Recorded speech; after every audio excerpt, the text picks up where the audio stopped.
Бисмиллахир-рахманир-рахим. А у нас сегодня вот такая вкуснятина.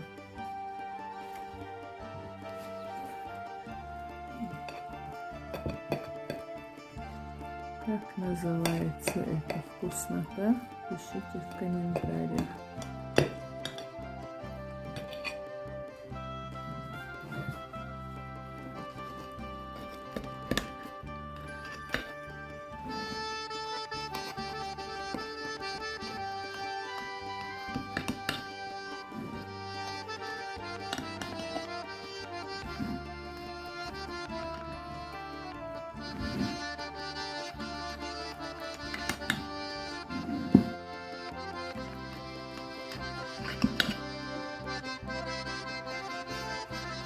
Это у нас вкусный хингалш со сладкой начинкой тыквой.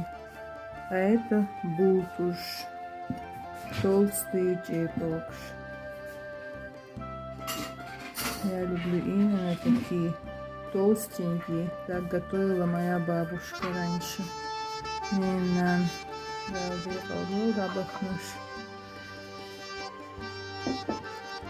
Это просто красота и благодать.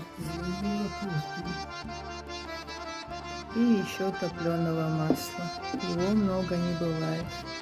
В общем, нам приятного аппетита. Всем, кто завтракает или пьет чай, или обедает, или ужинает тоже. Не знаю, когда вы будете смотреть. К сожалению, я хингалш делать не умею, и чепокш. Сегодня постаралась моя мама. Приходите к нам на огонек, РТС. Столько масла добавили, все равно все впитывается. Тесто очень мягкое. Как готовят, не снимала, потому что мама начинает нервничать, переживать. Юг сразу, как я включаю камеру. Гозю укрыл массера. Всем приятного аппетита, друзья.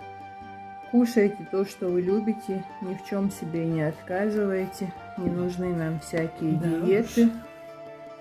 Главное в разумных количествах. И сладкое, и острое, и соленое, и все. Национальная еда у чеченцев, ингушей, у дагестанцев называется чудушки. Готовят чуть-чуть по-другому. В общем, всем доброе утро, страна. Хорошего дня. Пока-пока.